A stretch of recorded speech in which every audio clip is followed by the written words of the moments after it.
pernyataan Pak JK yang mengatakan bahwa orang Kristen membunuh, mematikan atau mati, membunuh orang Islam itu adalah syahid. Itu pernyataan yang benar-benar kalau saya pikir, wah. Semua pihak, Kristen juga berpikir begitu.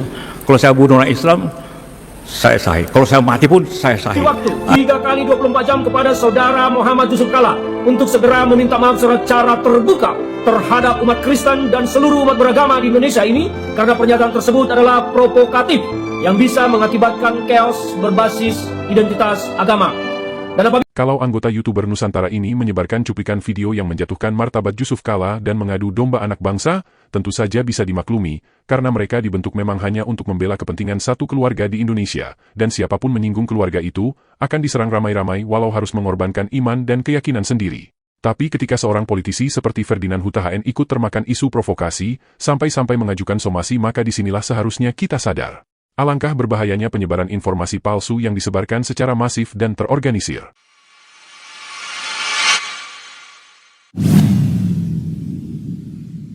Sebelum Ferdinand Huta HN mempermalukan dirinya sendiri, ada baiknya memahami dari mana sumber video yang dijadikan alat propaganda oleh kelompok tertentu. Ini adalah kanal yang menyiarkan ceramah Yusuf Kalla pada tanggal 6 Maret 2026. Jadi dipahami dulu ya, bahwa video ini adalah video lama. Video ini berdurasi 43 menit, lewat 10 detik. Dan video yang dipenggal hanya 1 menit, di menit antara menit ke-9 sampai menit ke-10. Bayangkan, video berdurasi hampir 1 jam, tapi hanya mengambil 1 menit untuk dijadikan alat kepentingan politik. Dan penjelasan lengkap alasan Yusuf Kalla mengatakan bahwa pada saat terjadi konflik di Poso dan Ambon, baik orang Islam maupun orang Kristen yang bertempur sama-sama berpikir bahwa mereka akan masuk surga, ada di menit ke-26 lebih 28 detik sampai seterusnya. Silahkan Ferdinand Huta HN nonton sendiri, tapi di sini, kami tampilkan cuplikan singkatnya untuk menjadi alat pencerahan. Hanya karena yang membunuh merasa syahid, hebat. Dibunuh pun orang tuanya tidak menyesal. Tidak ada tangis yang menyesal di Ambon itu kalau anaknya mati. Dia bilang, anak saya sudah masuk surga. Bagaimana menghentikan benda mereka yang begitu? Pertama, ya tentu pada saya masuk semua daerah itu.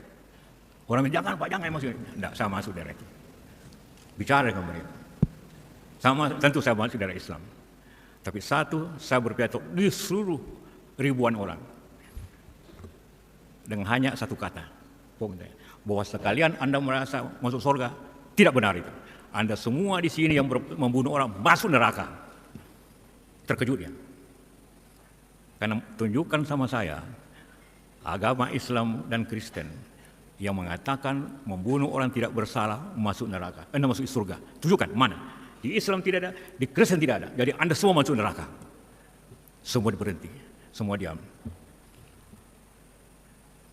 Besoknya saya panggil semua.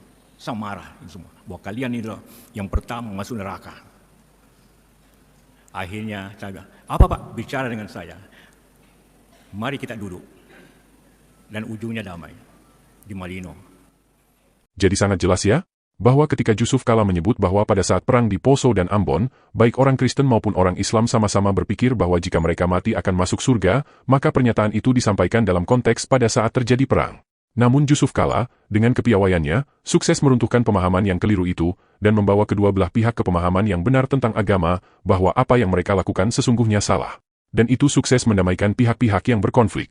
Maka kepada orang Kristen yang terprovokasi video penggalan dari kelompok tertentu, jika kalian masih percaya pada Tuhan, buatlah pengakuan yang jujur, karena tanpa sadar, selama ini kalian sudah ikut menyebarkan kebohongan, melakukan pembalikan fakta dan menjadikan seorang pahlawan perdamaian seolah musuh bersama. Bayangkan jika Yusuf Kalla tidak turun tangan, bukan tidak mungkin perang Poso dan Ambon akan diselesaikan dengan operasi militer, yang dapat dipastikan akan mengakibatkan jatuhnya korban yang lebih banyak lagi. Sekali lagi, kepada Ferdinand Huta HN dan YouTuber lainnya, jangan malu dan segan. Jika kalian merasa masih mempunyai harga diri, minta maaflah. Kalian sudah menjadi corong kegaduhan demi memenuhi nafsu politik keluarga tertentu. Malam ini ya, itu sekarang ini banyak sekali YouTuber itu yang sudah meninggalkan ya standar kebenaran itu. Yang penting cepat bikin kontennya, kemudian targetnya viral. Ya, itu memprihatinkan sekali saudara-saudara. Akibatnya apa sih? Akibatnya orang sekarang ini udah nggak peduli lagi dengan yang namanya video lengkap. Orang udah nggak peduli lagi tuh. Jadi cukup ya video itu mau 15 detik, 30 detik, ya pokoknya masih hitungan detik-detik begitu, termasuk video yang akan mau kita bahas ini. orang udah puas, ya, orang udah yakin gitu bahwa yang dia tonton itu benar. Ya, padahal saudara-saudara, nanti saudara akan melihat ya di dalam video yang akan kita bahas ini, Yusuf Kala menista Kristen, ya, enggak lah, ya enggak lah ya saudara-saudara ya. Menariknya begini saudara-saudara, di dalam video yang singkat itu, ya itu kan nanti akan kita bahas ini, enggak berapa menit kemudian JK itu membahas pandangan teologinya dia gitu loh. Ya, jadi orang tidak bisa membedakan yang mana orang itu berbicara secara fenomena historis ya, dengan orang berbicara secara teologis. Orang nggak bisa bedain, karena cuma cuplikannya doang aja yang berapa puluh detik itu gitu loh. Dan itu memprihatinkan sekali saudara. Ya, di mana saya melihat banyak orang yang bergelar juga gitu loh. Ya, wah ternyata yang kelihatannya selama ini berusaha untuk akademik, ilmiah, macam-macam objektif itu, ya ternyata ya bagaimana gitu, ya masuk ke dalam buzzer-buzzer juga jadinya gitu loh. Ya, nah sekarang kita akan membahas tentang pernyataan Yusuf Kala ya, yang viral dalam 2-3 hari ini gitu. Ya, judulnya seperti yang saudara lihat di dalam layar ini. Ya, langsung saja saya bagikan nih saudara,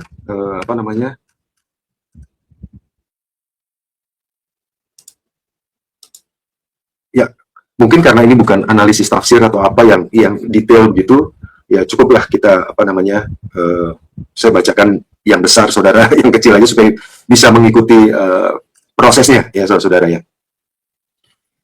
Baik, latar belakang video ini dibuat ya, itu terjadi narasi yang menurut saya keliru ya saudara-saudara ya, dan ini beredar di kalangan luas orang-orang Kristen ya, tentu youtuber Kristen terutama. Jadi mereka mendengar kutipan Yusuf Kala ya, JK, kita singkat saja JK ya. Kutipannya begini, karena kedua-duanya Islam dan Kristen berpendapat mati atau menewaskan orang itu syahid. Kalau saya bunuh orang Islam, saya syahid. Kalau saya mati pun, saya syahid. Nah, lalu di Instagram ya, kayaknya pertama-tama dari Instagram tuh, ya muncul narasi yang menyebar kemana-mana, ya ke Facebook, ke YouTube dan lain sebagainya gitu. Nah, narasinya ada beberapa poin di sini. Dari kutipan yang itu saja ya saudara-saudara ya, atau dari video potongan video yang singkat itu. Narasinya, JK berbohong karena Kristen tidak mengenal konsep syahid seperti dalam Islam, ya, yaitu mati atau membunuh musuh demi masuk surga. JK memfitnah dan menistakan ajaran kekristenan karena menyamakan kedua agama. Ajaran Kristen yang sebenarnya adalah kasihilah musuhmu dan martir ya, bukan syahid. Hanya untuk orang yang dibunuh karena iman, bukan karena membunuh orang lain. Pernyataan JK dianggap provokatif, berbahaya, dan berpotensi memicu kebencian antar umat beragama. Ya, beberapa JK minta maaf secara terbuka atau bahkan dilaporkan sebagai penistaan agama. Ya, semua narasi itu menurut saya keliru. Ya, saya sendiri berpendapat bahwa apa yang JK katakan itu benar, baik di dalam konteks narasinya dia, maupun dari perspektif teologi.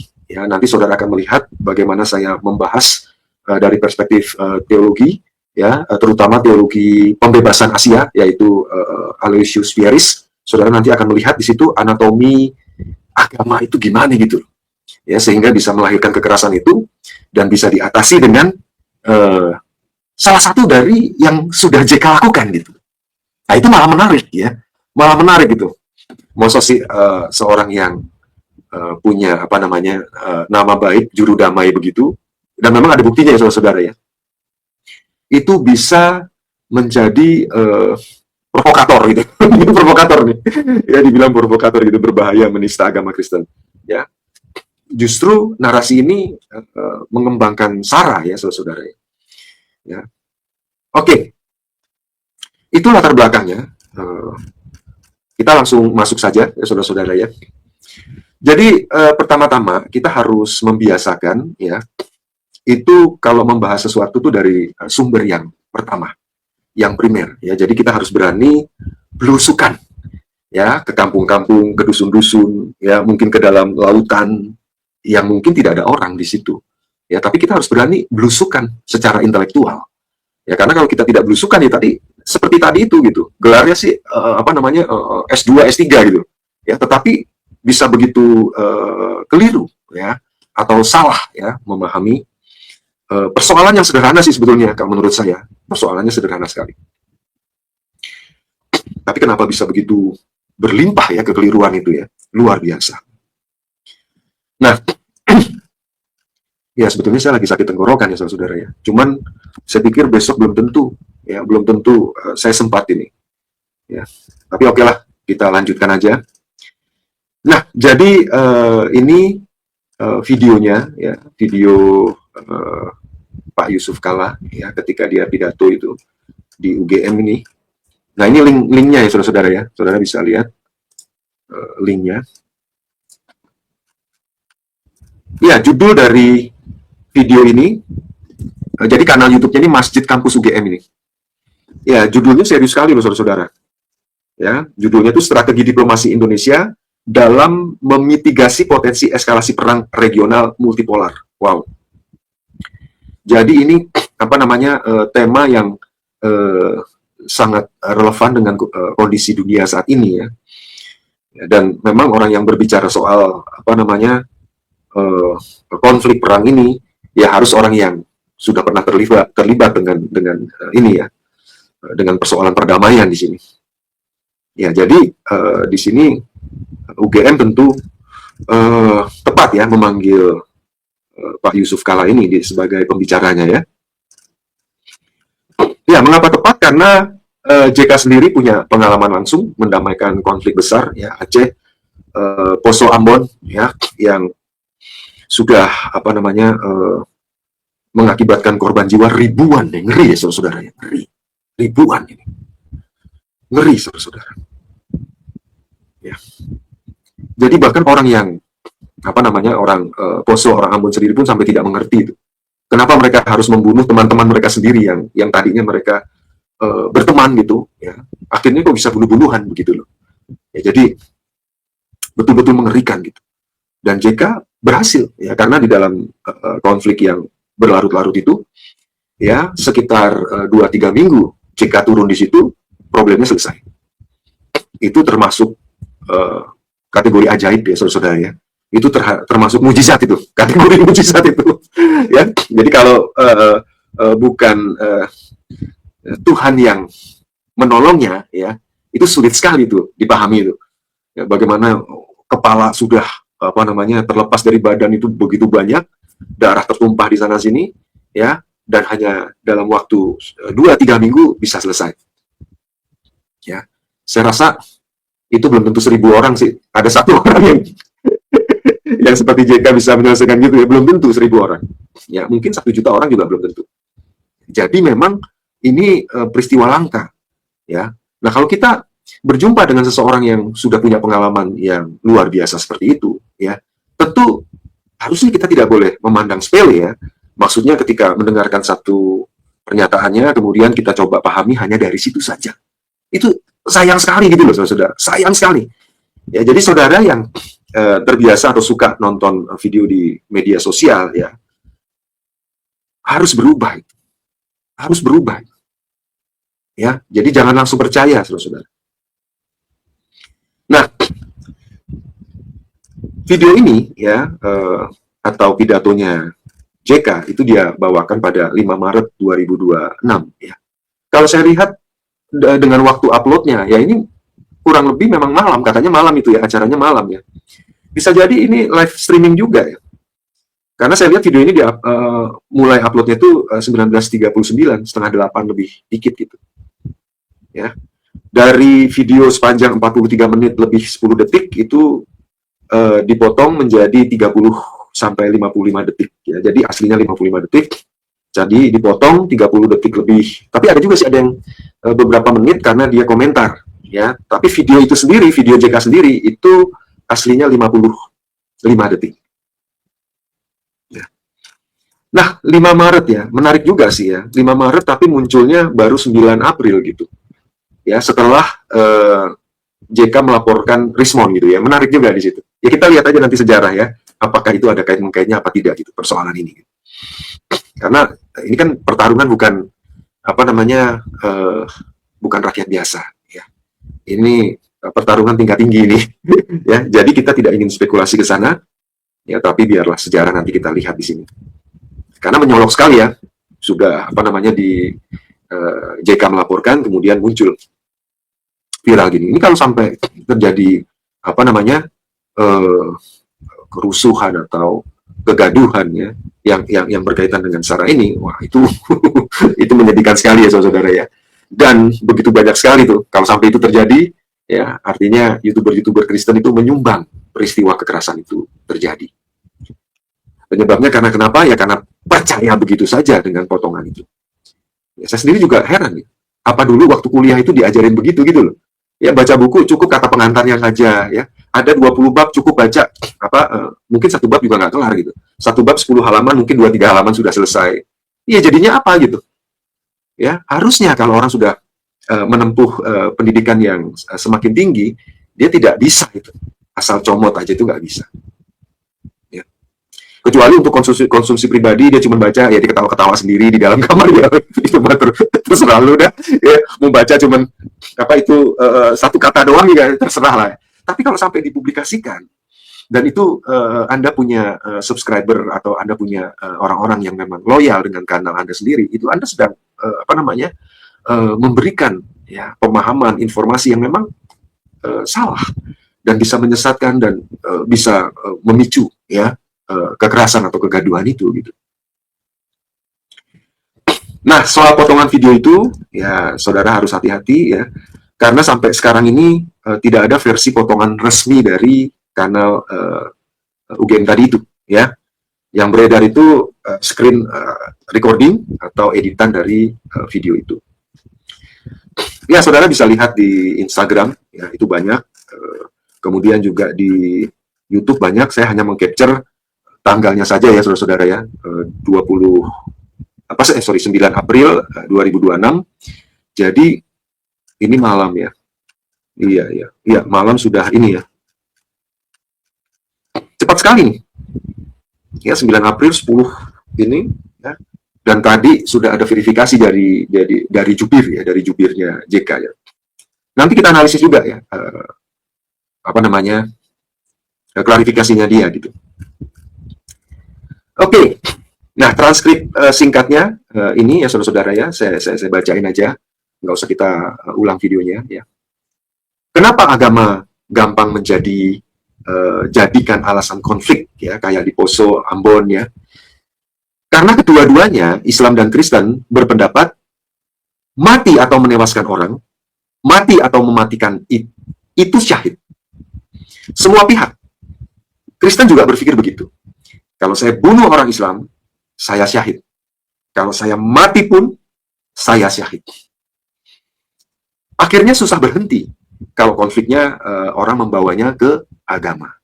Nah, ini pernyataan dari JK sendiri. Ya, ini transkrip lengkapnya, saudara-saudara. Jadi potongan ini pada menit ke-9 ya, saudara saya lihat. Ya, sekitar menit ke-9 sampai ke-10 ini. Ya, ini cuplikannya ya, atau kutipannya di dalam teks ini. Nah, ini transkrip lengkapnya, saudara-saudara, cukup panjang karena 43 menit di sini. Ya, nanti kita bahas ya, saudara-saudara ya. Nanti kita bahas ringkasan isi semuanya ini. Nah, ini ya, yang kutipannya itu.